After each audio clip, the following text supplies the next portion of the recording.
Voice of America Washington से news minute के साथ मैं हूं ताबिंदा ने।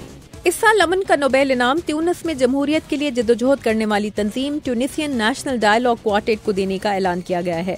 नोबेल कमेटी के मुताबिक ये नोबेल तंजीम को 2011 के इनकलाब के बाद ट्यूनिस को खाना जंगी से बचाने और जमहूरियत के सफर पर रवां करने के लिए दिया जा रहा है। अमरीकी वजीर दिफा एश्टन कार्टर ने रूस के 4 क्रूज मिसाइलों के फन्नी खराबी के सबब शाम के बजाय ईरान में गिरने की तस्दीक कर दी है। Syrian observatory for human rights के मुताबिक रक़ा में 22 धमाकों में 14 जंगजू हलाक और 20 जख्मी हुए हैं, जबकि दाइश ने हिल्प के नवाही देहात पर कब्जा और पासदारान इनकलाब के एक जनरल को कत्ल कर दिया है। इसराइली और फलस्तीनियों में खंजर मारने के इनफरादी वाकयात में इजाफा हो गया है। जुमे को एक इसराइली बच्चा, एक पुलिस ऑफिसर और 4 अरब शहरी ऐसे मुख्तलिफ वाकयात में जख्मी हुए। अमरीकी रियासत एरिज़ोना की यूनिवर्सिटी में फायरिंग से 1 शख्स हलाक और 3 जख्मी हुए हैं। फायरिंग करने वाला पुलिस की हिरासत में है।